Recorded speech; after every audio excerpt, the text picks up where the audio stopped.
Morning, all.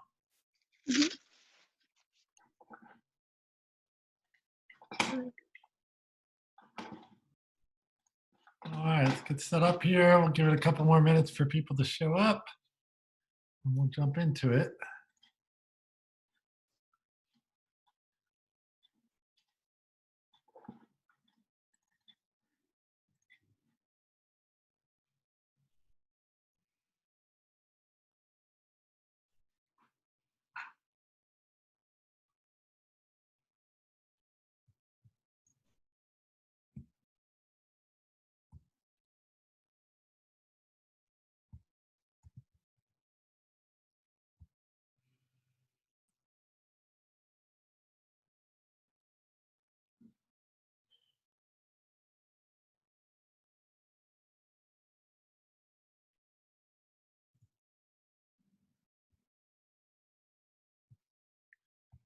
There's another one.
All right. Let's get started. Any questions on the homework? Get a couple handful of homework problems. No, we good. All right, we were working through 5.4. I'd given you a couple problems. Actually, we'd finished last time. We're kind of in between sections. We'd finished 5.3. Then we moved on to 5.4. We didn't quite finish 5.4. I'd given you a few problems out of 5.3 and then a few problems out of 5.4. And my plan today was just to finish 5.4. And then on Wednesday, we'll finish chapter 5. We'll do the last section in chapter 5. Actually, the last two sections, just two more sections to chapter 5. And then I think we're going to just finish out the semester, just in case you all are keeping score here. We've only got 3 more class days, including today. We've got Monday and Wednesday of this week, and then just Monday. Oh, and Monday and Wednesday of next week. Sorry, it's my Tuesday, Thursday class that has 3 more. You guys have 4 more classes. So I'd like to get through a good chunk of chapter 4. We're not going to do all of it, but at least getting to the Tacoma Narrows Bridge example, which is the end of chapter 4, is really interesting. So I think so. That's the plan: is to finish chapter 5 this week, and then next week to do most of chapter 4, and that'll take us to the end. I'm still planning a final exam for you guys, so that'll be a take-home exam. I'm not going to put as much of a time limit. Originally, I was thinking I'd post it and then have you guys all do it and then scan it and get it back to me within 2 or 3 hours or something. I think what we'll do is I'll just, on the last class day, maybe I'll distribute it and have it due the following Monday or something. I'm not sure the timing, but you'll have a couple of days to do it. And it'll be open book even. So you'll have all the resources available to you. I'm just going to ask you not to use the internet. So you'll be able to use your book.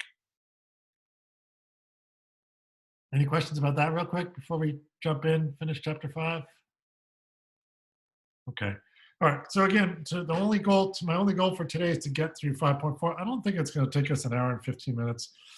I was anticipating people might have some homework questions. So since you don't, we probably will have some extra time at the end of the day. So let's just go through the next example in 5.4. And we left off, if you're following along, we left off on page 519 where it says gradient systems. And I'll just kind of, I'll just try to jog your memory where we were at, how we got to this point with 5.3 and 5.4, and then where we left off last time. So let's see, let me share my screen here. Start a new window and share.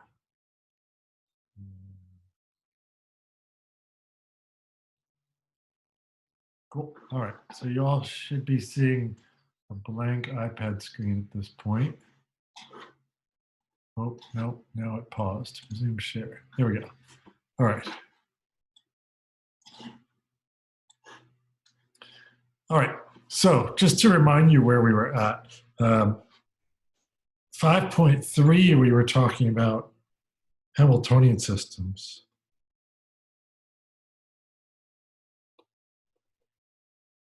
And these really commonly come up in nature when there's some kind of conserved energy, especially, or again, I mean, I keep it, a lot of differential equations was motivated originally by physics, but nowadays everybody uses differential equations.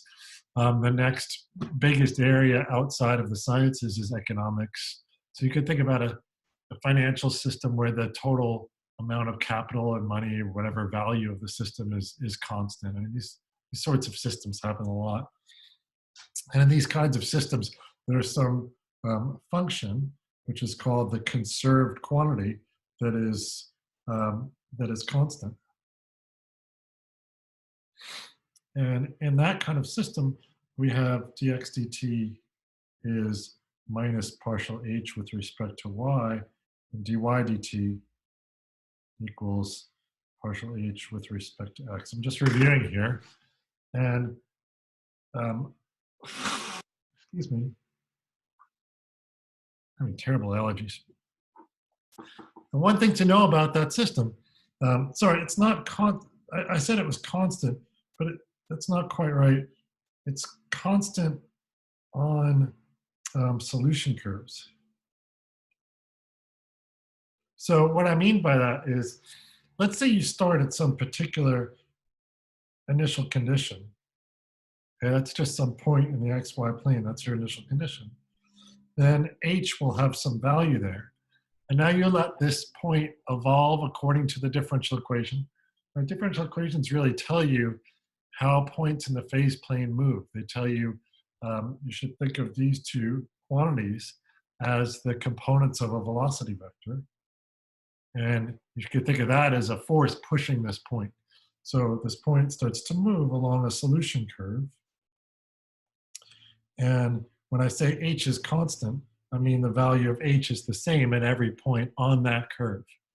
Okay, so you start with some initial condition that fixes some value of h, and then as the system evolves, that value of h doesn't change. Okay? And then the thing to know about the picture, this is again, I'm just going back to 5.3, the picture then is that you could graph h and then just look at its level curves, and those are the curves on which h is constant. By definition, the level curves are exactly the curves on which h is constant. And so, you know, typically you might see places where h had a maximum or another maximum, and then maybe you have a saddle point between two maxima. This is a typical kind of picture of a Hamiltonian system. And so that led us to this conclusion that the only possible equilibrium points for Hamiltonian systems are centers and saddles. And then we algebraically verified that. That's all you can see are centers and saddles. And again, graphing the solution curves is the same thing as just looking at the level sets of h, right? Now that was a system for which there is a conserved quantity like energy. And the next thing you would ever do in a physical system where you assume energy is conserved, for example, like in the frictionless pendulum, energy is conserved because there's no friction. So the next thing you would do is then introduce a friction term and say, oh, how does that change things? when you introduce a friction term, now energy is being constantly dissipated. You're never adding energy into the system. It's just being left to heat. Okay, friction essentially converts energy to heat. It's really what's happening physically. Or again, you can look at a financial situation. I hate to just keep hammering on physics examples where somehow you have a closed society with a certain amount of money, but now, you know, or you yourself, this is kind of horrible to think about, but you yourself are in a pandemic and you're out of work. So you have a constant amount of money in your bank account, except now you have to go buy groceries. So money is sort of seeping out of your bank account. And if you're out of work, no money's going into your bank account, right? So the amount of money is not constant anymore. It's constantly decreasing. So that's what happens in a dissipative system. So this is section 5.3,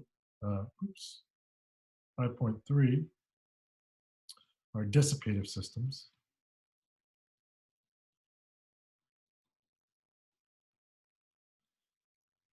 And what we'll look at going back, we're going to go back to chapter 4, is systems where you add energy and where you have something like a forcing function. So just to let you know where we're headed, in chapter 4, we're going to look at a pendulum again, where now there might be friction, but in addition, you might give it a little bit of a kick each time. And now what happens? So you're not only adding friction, but also adding energy to the system. And ask what happens now with that pendulum. Let's not get ahead of ourselves though. We're just looking at systems where energy is dissipating. So there's this function, instead of H, now we're calling it L. And the point is that L is constantly decreasing on solution curves. So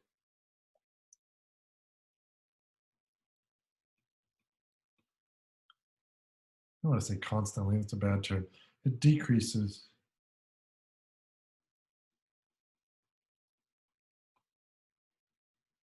So the quantity L is getting smaller and smaller and smaller as you go on a solution curve. The math doesn't change if you look at systems where L increases on solution curves. As long as it's either doing one or the other, just not both, it's not going up and down, then the math doesn't change. So either L is constantly greater than or equal to 0, or L is less than or equal to 0. Sorry, not L, but the derivative of L with respect to t, or the derivative with respect to L to t is one or the other. You have one situation or the other, and then that's called a Lyapunov system.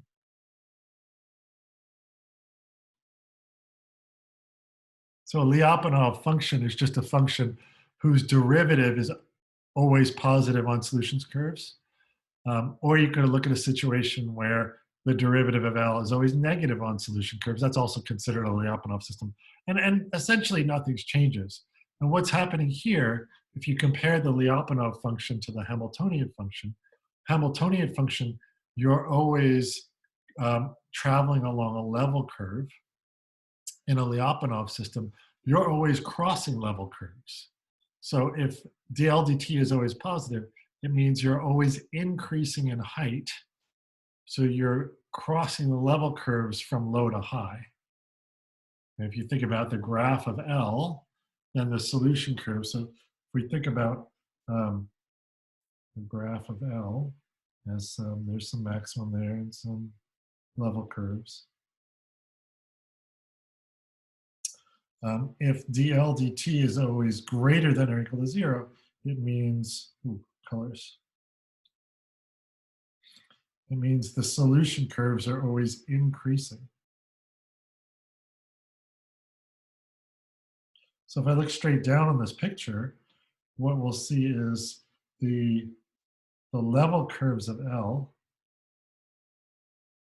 and then the solution curves of this system might always cross those level curves up to the maximum, right? So if you have a maximum of L and dl dt is greater than or equal to 0, then that means on solution curves, L is increasing, which means you're crossing the level curves of L from regions where L is low to regions where L is bigger. Right? So dl dt means L is increasing on level curves. You could look at a different situation. We didn't talk about this so much last time, but very little changes when we look at situations where dl dt is always less than or equal to 0. You're still always crossing the level curves, but now L is always decreasing as you cross level curves. So you're going from regions from high to low. So you're crossing the level curves, basically trying to seek out those local minima. Instead of, if you have a system where dl dt is always positive, then solutions will be seeking out local maxima, and they'll stop there at the local maxima. If dl dt is always less than 0, then you're going to be seeking out the local minimum. Okay, either one. And that's more realistic for a dissipative system. You have some energy that's decreasing, then dl dt will probably be negative. If dl dt is now representing if L is now representing the total energy, then dl dt being less than 0 means the energy is dissipating, it's getting smaller. And so you're looking for local minima of the energy function. Okay. Is that clear? I feel like I'm kind of beating a dead horse here. All right. Now, going back to vector calculus, this should look a little bit familiar. So again, remember that dx dt and dy dt, when we have a system of differential equations, these represent a vector field. At every point, you have a vector that tells you how solution curves will move as they go through that point, right? So if we graph whatever function this is, if we graph f and g at every point, we get a vector. And this vector field is telling us if we have a solution curve, then it would have to kind of travel through respecting all those vectors. Right now, in a Lyapunov system, all those vectors have to be transverse to the level curves of the function. When I say transverse, I mean not tangent. Okay, so if I have a Lyapunov system, oops.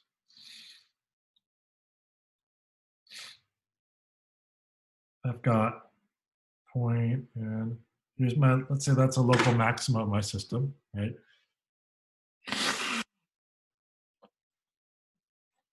And I know I have a Lyapunov system, so I have this function L of x, y. Well, that's telling me, and let's assume now dl dt is greater than 0, always greater than or equal to 0. So I'm always going in regions from low to high. Okay, well, that's telling me that if this is a local maximum right in the center, then all my vectors sort of point inward toward that local maximum. They're not necessarily perpendicular to the level curves, but they definitely are crossing the level curves toward that local maximum. Right, so now solution curves, again, will now cross through the level curves and kind of seek out that local maximum. All right. This might be something like what you saw in Calc 3, vector calculus. In vector calculus, you saw a similar situation that looked just like this, where you have a bunch of vectors that are not tangent to level curves. And in that situation, that was a little more specific. Not only were they not tangent to the level curves, but they were actually perpendicular to the level curves and always pointing from regions of low to regions of high. So there's this kind of Calc 3 picture that you've seen. You saw a situation in Calc 3, see if anybody starts remembering what the heck I'm talking about, where you have some function and you have its level curves, and then you also have a vector field that points toward the maxima. And in this situation in Calc 3, you are always perpendicular. All these vectors of this vector field were in fact perpendicular to all the level curves.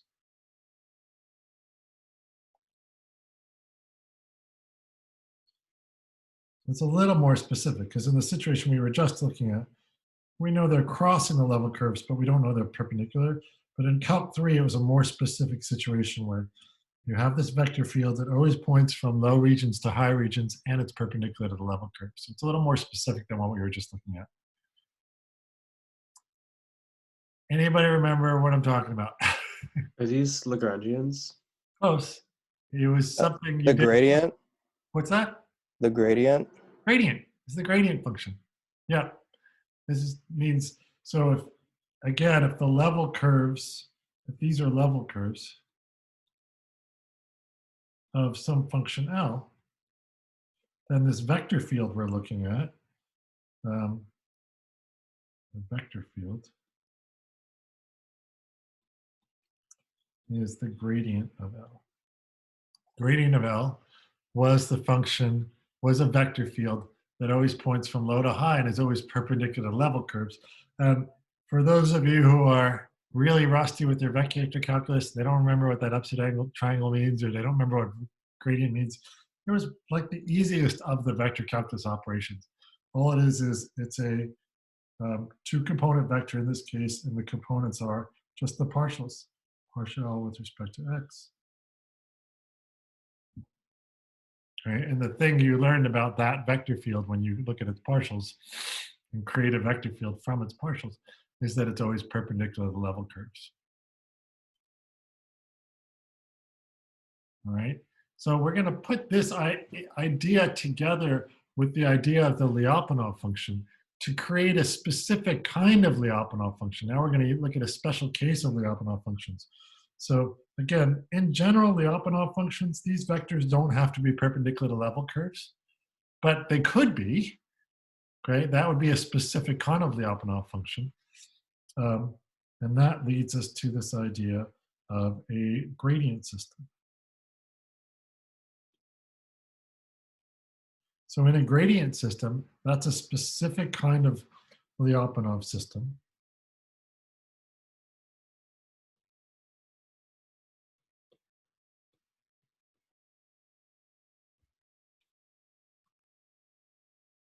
Where the vector field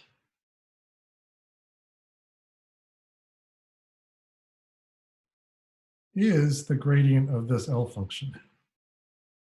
Okay, now when I say the vector field, what I mean is dx dt and dy dt. That's the vector field, is the field whose x component, whose horizontal component is dx dt and vertical component is dy dt. Okay, and again, when we say gradient of L, we mean partial L with respect to x, comma, partial L with respect to y. So if I put this together, if the vector field that I'm looking at is the gradient of L, then putting all this together, that's telling me that dx dt is the partial of L with respect to x, and dy dt is the partial of L with respect to y. So this is the kind of system we're looking at. All right, I want everybody to stare at that for 30 seconds because I'm going to flip the screen real quick over to something, but I want you to have this in your mind. Dx dt is partial L with respect to x. Dy dt is partial L with respect to y. Got that? Now, compare that. Amber, you just raised your hand, but just hold one sec. Compare that to the very first thing we said, where in a Hamiltonian system, you have this h function where dx dt is minus partial h with respect to y, partial h with respect to x. It's super, super similar, right? The only difference is the partials are switched and there's no negative sign, right? Here, the first one is a partial with respect to y and the second one's a partial with respect to x. And in the gradient system, we're looking at a partial with respect to x first and then a partial with respect to y. So we're going to look at some examples and we're going to see like where this sort of thing might come up naturally in the real world. They have kind of hokey contrived example, but I'll go through it and then I'll talk about some more realistic examples. So we'll work through this so it doesn't seem quite so confusing to you. But Amber, you had a question. What's up? Could you just explain the gradient system again? It was just kind of fast for me, and then I couldn't write down everything. Absolutely. Yeah. Why don't you wait? Oh, that's my dentist. Decline it. Sorry. It's the problem doing things on your own iPad is that any kind of notifications then come through and everybody sees them. Let's work through an example and then I think you'll see it. Okay. Rather than me just kind of saying it in the abstract, I'll say it all again. I'll say everything I just said again, but I'll say it in the context of a specific example. Okay. All right. So the example that's in the book, which is a little bit hokey, but it's it's a reasonable example. They tell the story about lobster locomotion. So what direction do lobsters travel?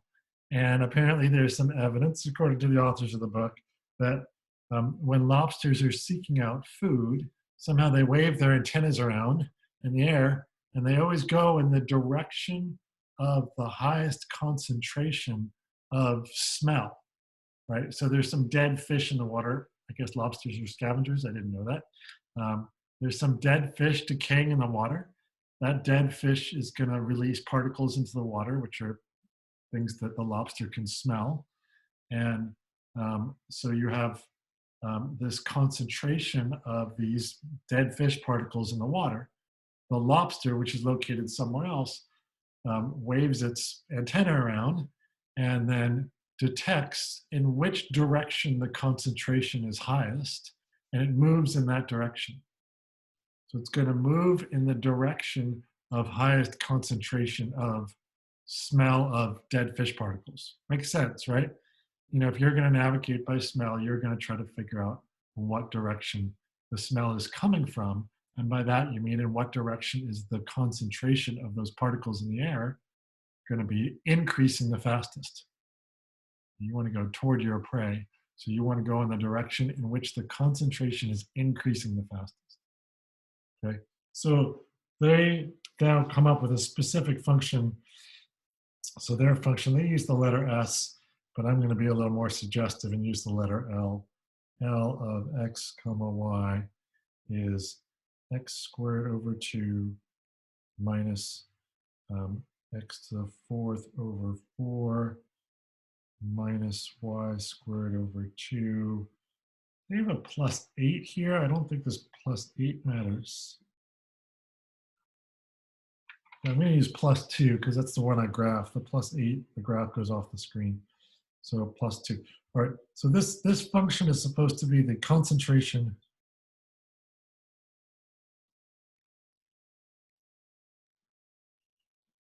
of, I don't know, dead fish particles.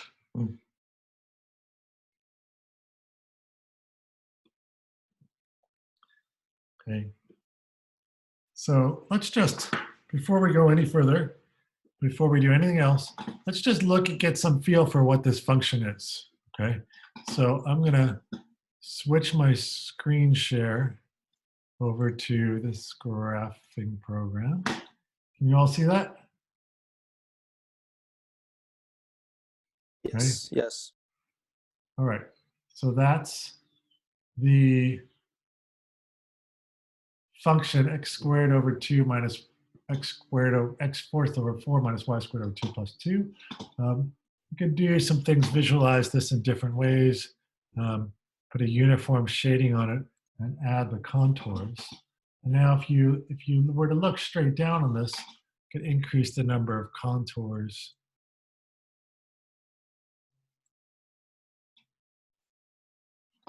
There's more contours. If you look straight down on this, you see the contours have 2 peaks there. The function has 2 peaks. There's 2, they look like center tendencies of the contours. And what this is actually supposed to represent is there are 2 dead fish, not just one. One dead fish is here at this peak where it's emitting a lot of particles, and another at the other peak. Okay? So let's see, let me go back to my iPad screen here.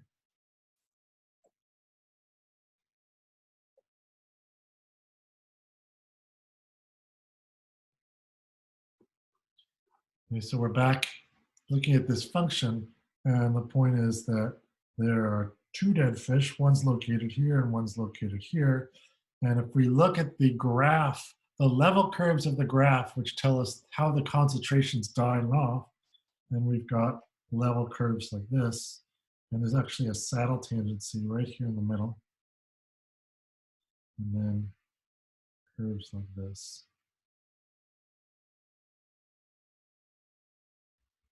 Is that clear so far?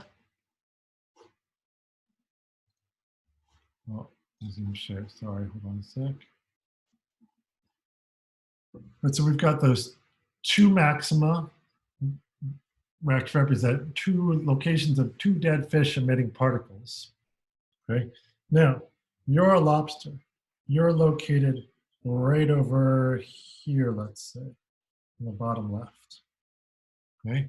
You're going to wave your antenna around, and you're going to travel in the direction in which the concentration of dead fish particles is increasing fastest. Okay, and from vector calculus, that tells you, we know, that means you're going to travel in the direction perpendicular to the level curves of the concentration. So if you were to travel on a level curve, then the smell of the dead fish would be exactly the same all on the level curve. If you travel perpendicular to the level curve,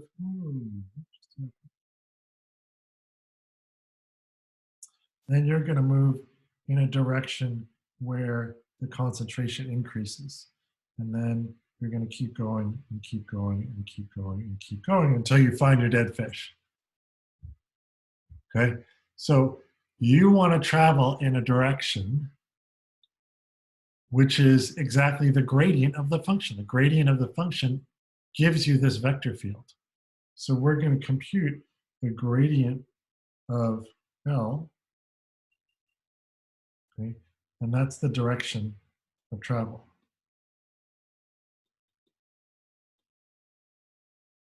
Okay, so another way to say that is your dx dt and dy dt should be equal to the partial of L with respect to x and the partial of L with respect to y. So I'll just say that slightly differently. This is a vector here, which is the gradient of L. This is a vector, which is your direction of travel.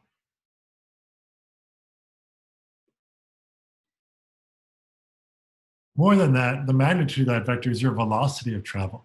So as the concentration gets higher and higher, then you're going to move faster and faster. Or as the rate of change of the concentration gets higher, so you're getting closer and closer to your prey, you'll move a little bit faster.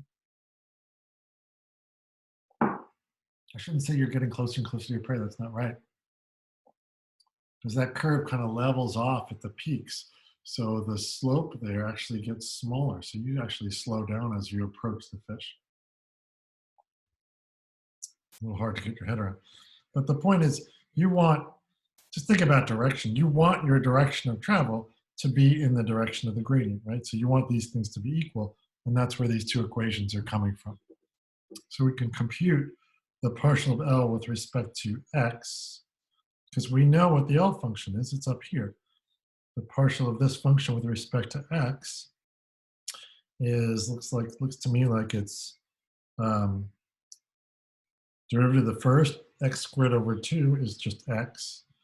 The derivative of y to the fourth over 4 is x cubed. So it looks to me like it's x minus x cubed.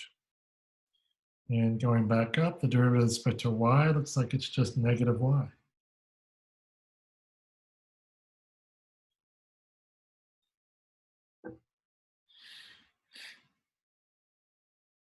Good. All right.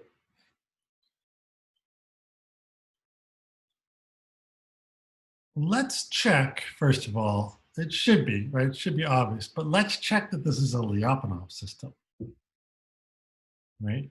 So if this is a Lyapunov system,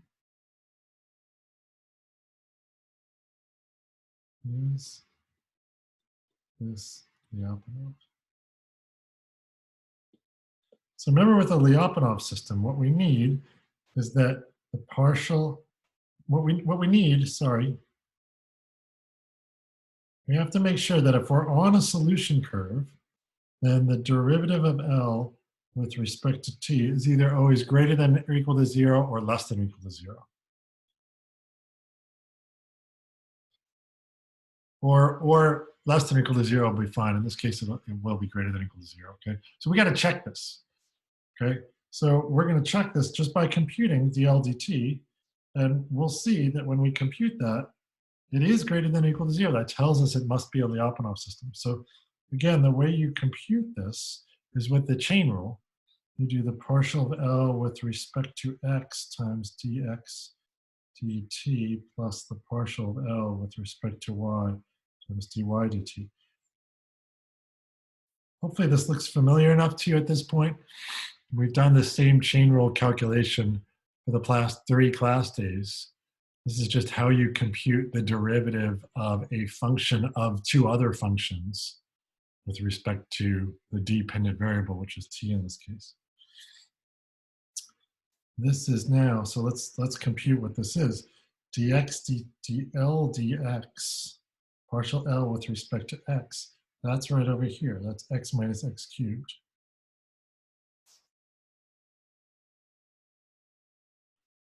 Times dx dt, which is the same thing, right? The partial L with respect to x is the same thing as dx dt.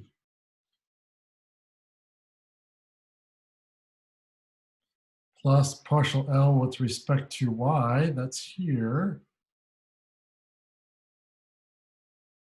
times dy dt, which is the same thing. The whole point is that they're the same. The dy dt and partial L with respect to y are the same. So we get a minus y here.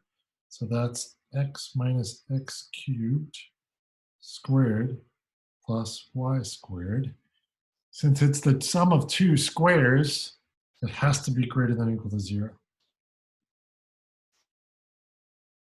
Right? So it's always, so as long as I'm on a solution curve, the value of some function is always increasing, and that tells me it's a Lyapunov function.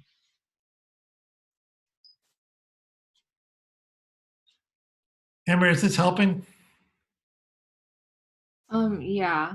So like, does it have to be that the derivative of x to t and the derivative of y to t is the partial of L with x and the partial of L with y, and then like, if it's a gradient system, not if it's a Lyapunov system, but it's a, okay. if it's a gradient system, yeah. So yeah, so this is like this is a more stringent condition. Exactly, yeah. It's a special case, yes. Okay. Yes. Yep. Okay. Thank you. Yep. Gradient systems are always Lyapunov, but not the other way around. Yeah.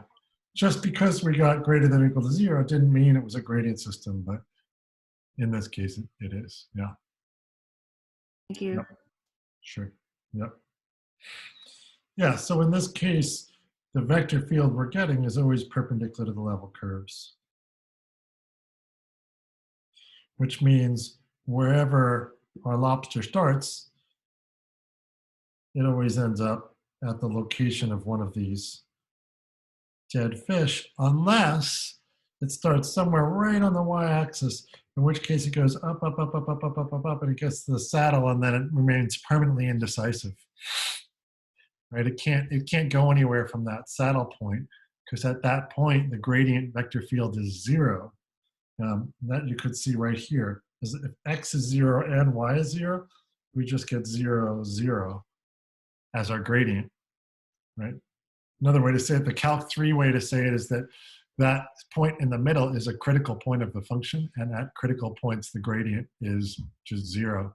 So you can't tell which way is uphill if you're at a critical point. If you're sitting at a saddle, it's not at all clear which way is uphill. Obviously, if you were physically sitting at a saddle on a mountainside, you would know both directions are uphill, but mathematically there's no well-defined gradient, so the math doesn't tell you which way is uphill. Got it? All right, let's look at critical points of Lyapunov systems. So we know the trajectories. the black lines in this picture right here are not the trajectories of the system. The trajectories of the system are the blue lines.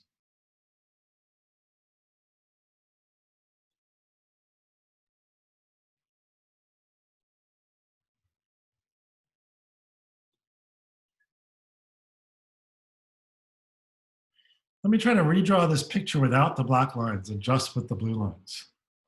Okay, I'm gonna do that down here. Here are my axes. We've got the location of these two dead fish, and we've also got this saddle point. And if I'm a lobster following this system, I either go toward this critical point or this critical point. I should say equilibrium point now. Now I'm not talking about critical points of a three-dimensional function. I'm talking about equilibrium points of my system. Or if I'm very close to the y-axis, I'll kind of go toward this saddle and then over here. And we've seen kind of these kinds of pictures.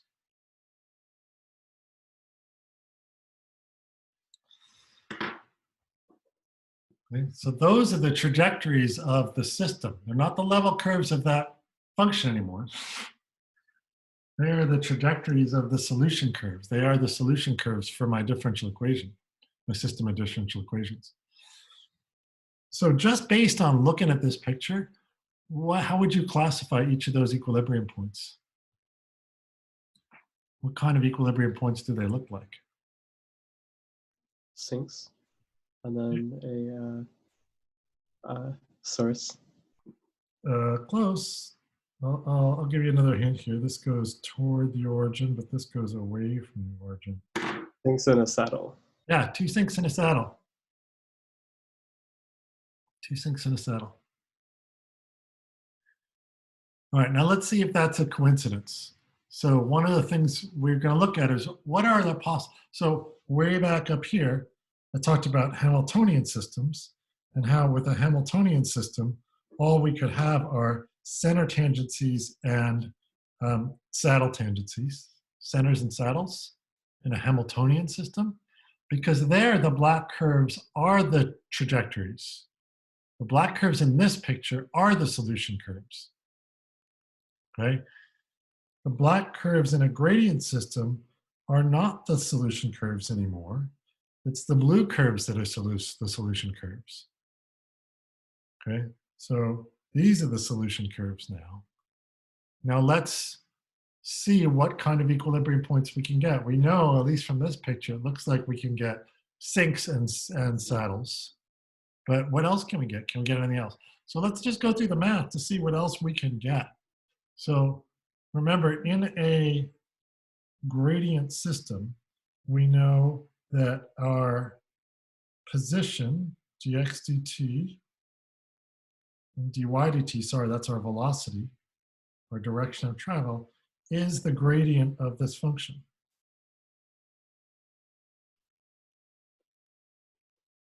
Right, again, just to emphasize it, beat a dead horse here, this is our direction of travel. And this is our gradient. Okay. All right. Now let's assume we're at a critical point. If I'm at a critical point, then, and I want to compute what kind of critical point might it be. So we've got to do the whole thing where we look at the second partials, right? We have to look at the matrix where the top left entry is the partial of the first function with respect to x, and then the first function with respect to y. So that gives us partial squared L partial x squared and partial squared L dx dy. And then the bottom entries are partial of L partial squared x dy dx and partial squared of L dy squared.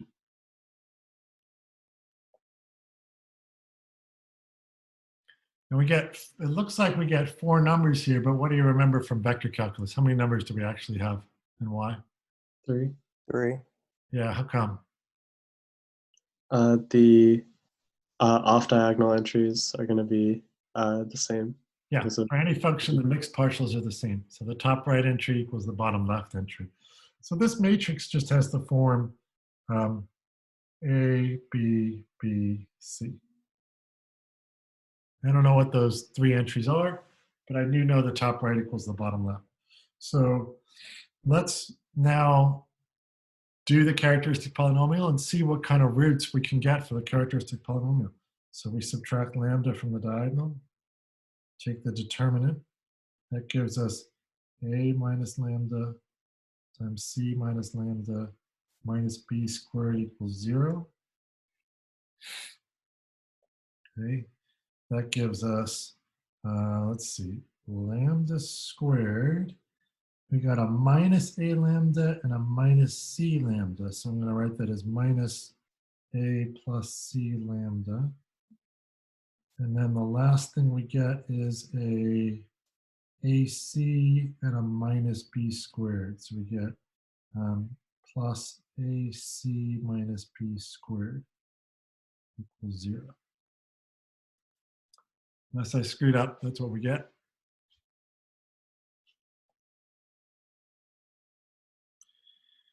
Okay, so lambda, let's look at the quadratic formula. Lambda equals minus b, sorry, my b, minus the coefficient of lambda.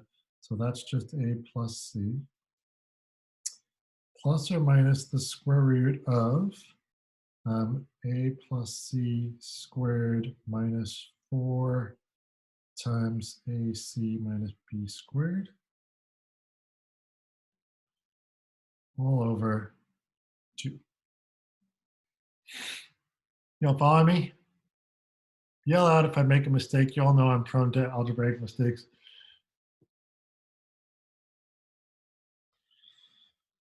All right, so I'm going to keep going here. Let's simplify this. We get a plus c. Let's work on that mess under the square root.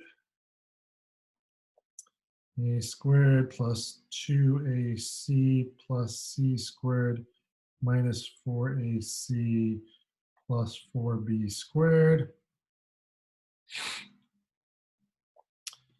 all over 2. A plus c plus or minus square root of, what do we got here? A minus 2ac, a squared minus 2ac plus c squared plus b squared all over 2.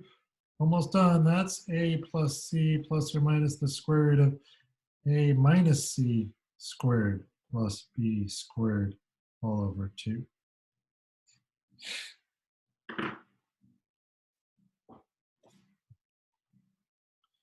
All right, now what do you notice about that thing under the square root? It's always positive. Good. It's the sum of 2 squares, so it's always greater than or equal to 0.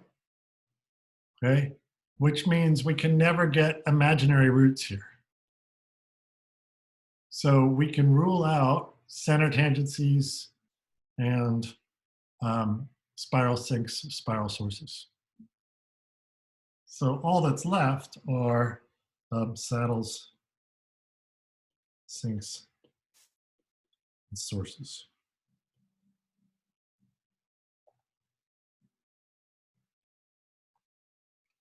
So in this picture, in the lobster example, we had 2 sinks and a source.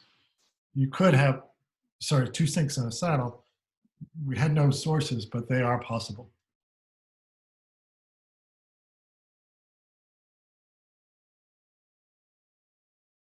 If I have a 3-dimensional function, then the sinks of the gradient field correspond to maxima. Sources will correspond to minima. And so if I have some function and I look at its gradient field, anywhere where there's a minimum, I get a source. Anywhere there's a maximum, I get a sink.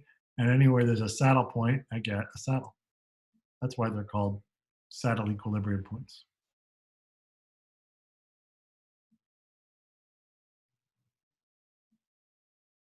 Could you repeat that? You said sources.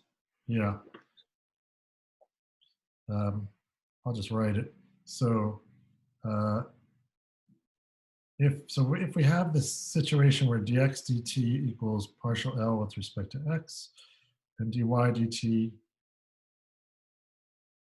is partial L with respect to y, then this is a gradient system.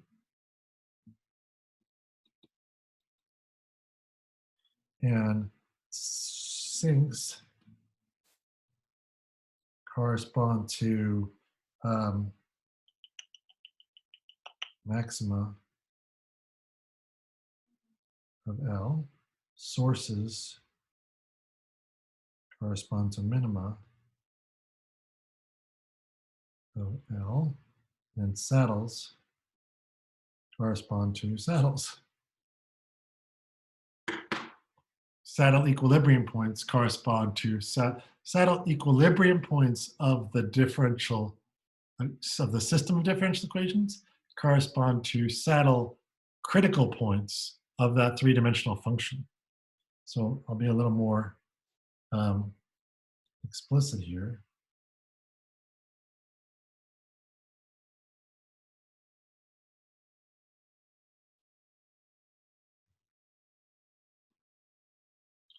Right, we're talking about two different things here, right? On the left, we're talking about the system of differential equations. And on the right, we're talking about the vector calculus notions of the graph of L. When you say z equals L of xy, then we talk about critical points, and critical points have local maxima, local minima, and saddles. Right? Those are places where you have a horizontal tangent plane. So those are notions from vector calculus that are on the right side of this little chart here. And on the left side, we're talking about equilibrium points of our system of differential equations. And this is for a very specific kind of system called a gradient system, which is a specific type of dissipative system. Not all dissipative systems are gradient systems, but this is a specific type. And it is one that comes up a lot, partly sometimes by engineering. So I'll tell you, for example, one of the most famous differential equations in history is called the heat equation, and it tells you how heat dissipates. And it's a similar sort of thing where the derivative with respect to time of our system has to do with something like the gradient. So you compute the gradient of the heat, and where the heat drops off faster is the direction in which the heat is going to dissipate. So if you heat up a metal plate, for example, a two-dimensional metal plate, then you have hot points and cold points if you apply uneven heat to it.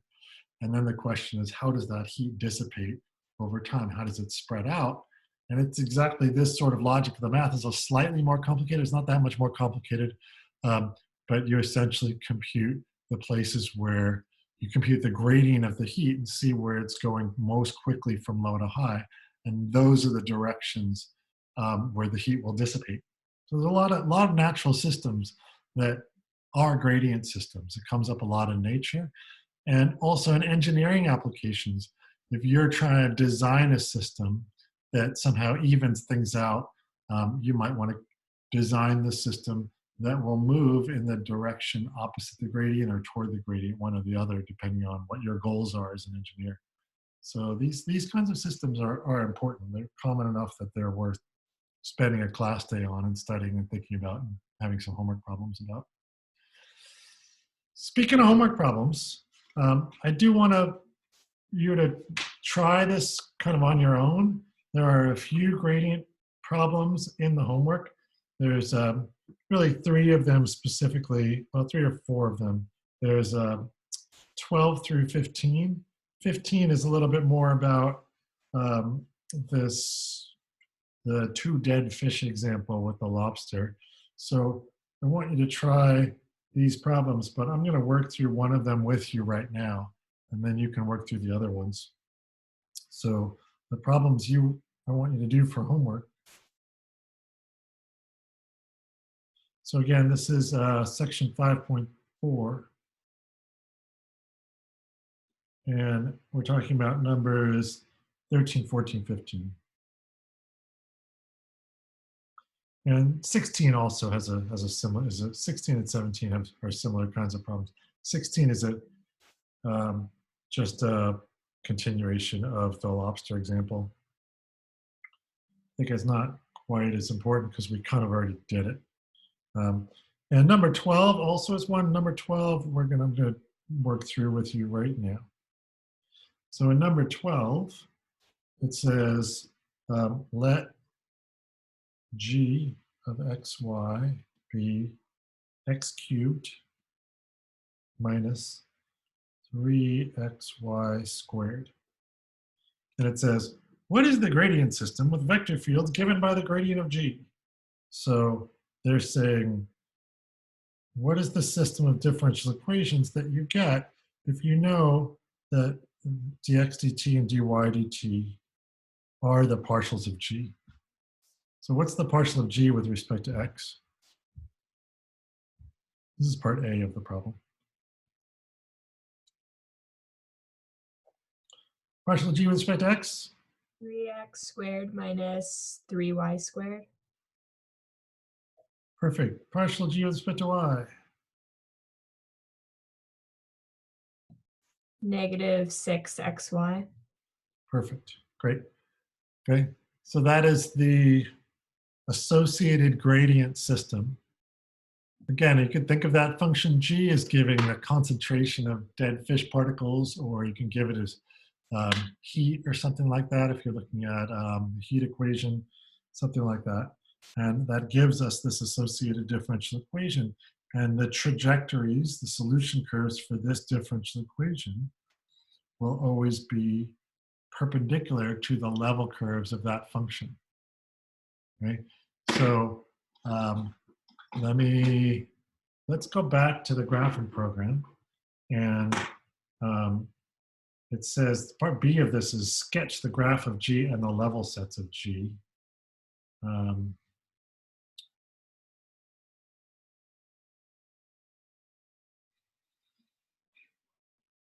debating. I don't know if I want to just look at a graphing program and then we'll just know the answer, or if we should use some Calc 3 techniques. Let's do some Calc 3 techniques. So part B says, let's sketch the graph of G. And then once we sketch the graph of G, then we can sketch its level sets. So this will be a nice Calc 3 review. X cubed minus 3xy squared. How the hell are we going to sketch the graph of that? I actually don't know how the authors of this book intend you to sketch the graph of this other than by plugging it into a graphing calculator program. Let's see, here's some things we could do. We could say g of xy equals x times, we could factor out an x.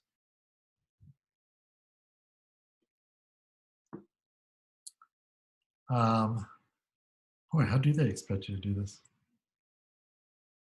We could get some critical points. We could look at some specific level curves.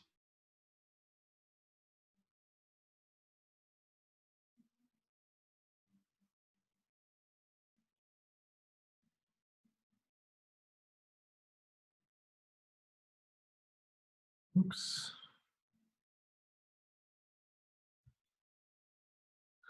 All right, if I'm going to put on my Calc 3 hat, here are the easy techniques. So one easy technique is we can look at the XZ plane and the YZ plane. So in the XZ plane, that's where y equals 0. Okay, so if I look at this original function, we get g equals x cubed if y equals 0. Okay. So in the xz plane, in that vertical plane, with the x-axis and the z-axis, it just looks like the function x cubed. And in the yz plane,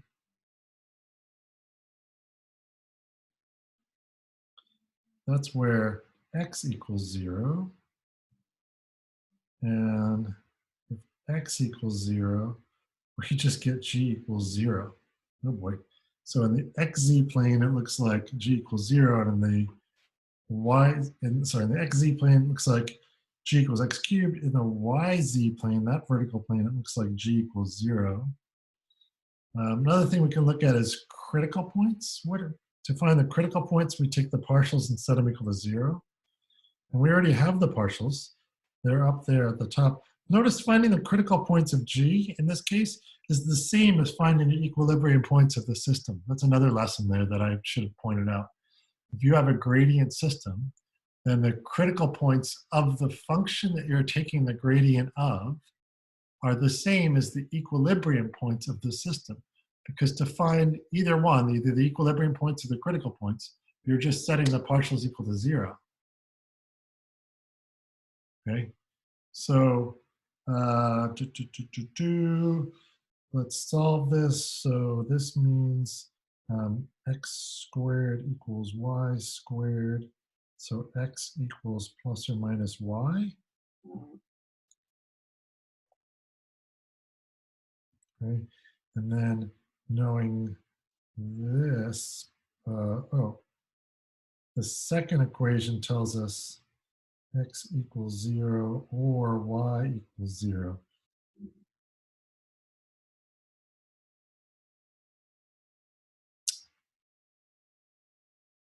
So if x equals 0 and x is plus or minus y, then what's y? I want to combine these two Also statements. 0. Yeah, if I combine these two statements, then if x equals 0 and x is plus or minus y, that tells us y equals 0, so we get 0, 0. And if y equals 0 and x is plus or minus y, then x equals 0, so we still just get 0, 0. So I think the only critical point we get is just 0, 0. All right, I'm not getting a good feel for what this function looks like. It's got one critical point just at the origin. In the xz plane, it looks like x cubed, and in the yz plane, it looks like 0. So let's break out. I give up. Let's break out the graphing program and check it out. So new share.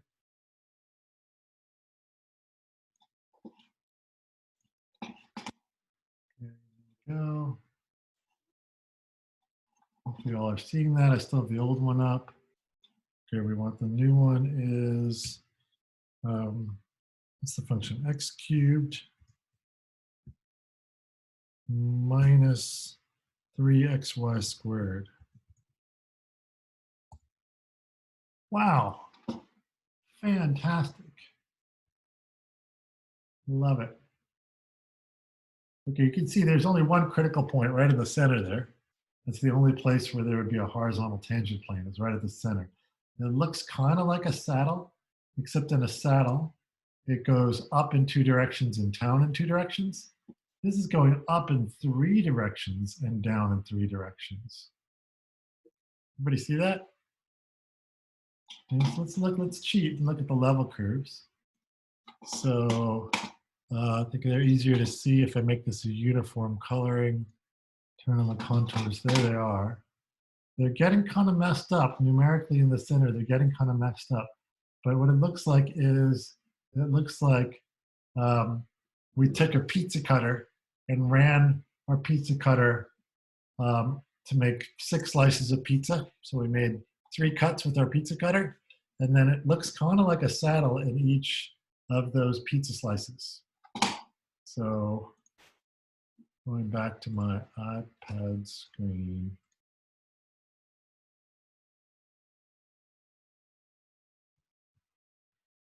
It looks to me like the level curves were something like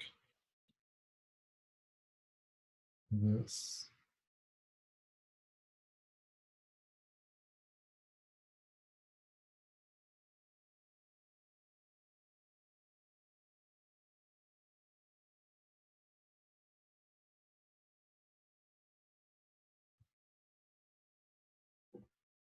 And 3 of those were going up and 3 of those were going down. So the vector field should look like we go up toward that saddle point.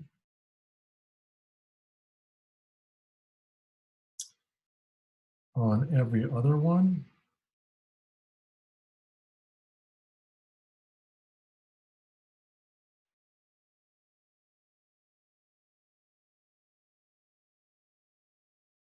Right? And from the saddle point, we can keep going up on the odd ones. And so we go up to the saddle point on every other one, and then up from the saddle point on all the odd ones. So this looks like the gradient vector field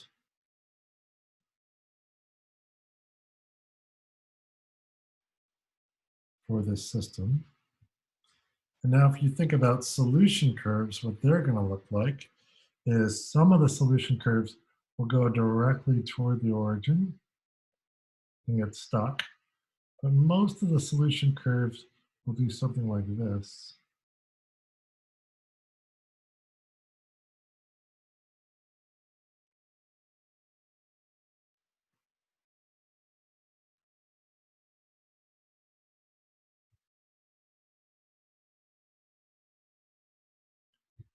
Is that clear? Uh-oh. Lost my screen again.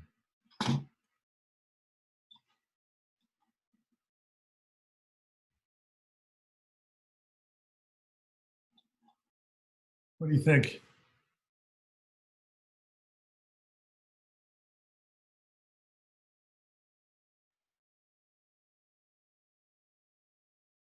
All right. 13 and 14 are, I think, are similar but easier than this example. This is a weird example because it's not technically a saddle. It's actually, there's a name for this. It's called a monkey saddle. Anybody know why it's called a monkey saddle? On a regular saddle is what you would put on a horse for a human to ride, because humans have two legs that go down on the bottom of the horse, and then the head of the horse and the butt of the horse are in front of you and behind you. They go up and your legs go down. But a monkey has three things. A monkey has two legs and a tail. So if a monkey were to sit on something, it would need to go down in three directions for its legs and its tail, and then up in the other three directions for it to be kind of stable. So it's actually called a monkey saddle, and it's a bizarre object. Then you can look at more general things where they go down in four directions and up in four directions, that sort of thing. But the problems 13 and 14, I think, are a little bit easier. They're more traditional saddles. 13 is just a regular saddle. 14 is just a minimum. You should be able to recognize that just from the equations. And again, in number 15, that's going back to the lobster example, same exact function as the lobster function. And in that problem, they ask you to just kind of take the analysis one step further in number 15. And I'll end here unless there are questions. Number 15, they ask you to go back to this lobster example that we did all the way up here, this one. And now it looks like from the picture, we just kind of sketched in the solution curves here. And it looks like from this picture that that's a that's a sink, and that's a sink, and that's a saddle. But we never actually confirmed that. So problem 15 is to actually compute the equilibrium points and do the linearization around each equilibrium point and make sure that you really do have two sinks and a saddle. It's not great practice working with gradient systems. It's just going back to earlier in the chapter where we do the linearization practice around each equilibrium point. And you determine the type of equilibrium point from the linearization. So when I say the linearization, I mean you compute that 2x2 matrix of the partial with respect to x, partial with respect to y for each of the two functions. Right? The two functions are up here. Here are the two functions. Partial with respect to x, partial with respect to y, the first one, partial with respect to x, partial with respect to y, the second one. You have to figure out where the critical points are by setting them equal to 0. And then, sorry, the equilibrium points, I keep messing that up. Figure out where the equilibrium points are by setting them both equal to 0. Compute that 2x2 matrix. Plug in the values of x and y you get from the equilibrium points. That gives you 3 different matrices that will correspond to these 3 different critical points. And then for each of those matrices, you compute its characteristic polynomial. And from the characteristic polynomial, you'll be able to tell that, in fact, yes, you do have two sinks and a saddle. It should literally take you about 5 minutes. It's not a long problem. Okay, so that's problem 15. It's just kind of finishing the analysis. And part of the reason why I want you to do these kinds of problems is the final exam. I'll just say one word about the final exam. Final exam are going to be a lot of problems where you've got to do the analysis start to finish, everything we know how to do. So I might give you a nonlinear system, and you'll have to, if it's Hamiltonian, you'll have to say it's Hamiltonian. You should be able to determine that at this point. You'll be able to find the equilibrium points. You'll be able to linearize around each equilibrium point. And then if I give you initial conditions, you should be able to sketch in the solution curves and then independently graph x versus time and y versus time for those points. Okay, these are problems like we've done all semester. I'm just going to start asking you to put it all together and do all the analysis we've learned and put all your tools together. Okay, learn a lot of things in this chapter, like the null clines to help you sketch the phase portrait, equilibrium points, linearization, null clines, and if the system's Hamiltonian, that helps you graph the phase plane. If it's Lyapunov or dissipative, or more restrictively, if it's a gradient system, that helps you graph the phase plane. All right, a lot of little. I thought we'd get out like 20 minutes early, and we're getting out 3 minutes early. Sorry. I have a question. I think you said it at the beginning of class, but when will you hand out the exam? Probably the last day of class, which will be Last next day of class. Wednesday. Okay, You'll have a couple of days to do it. Yep, thank you. Wait, which next Wednesday? next Wednesday. Next Got it. Wednesday is our last day of class. Yep.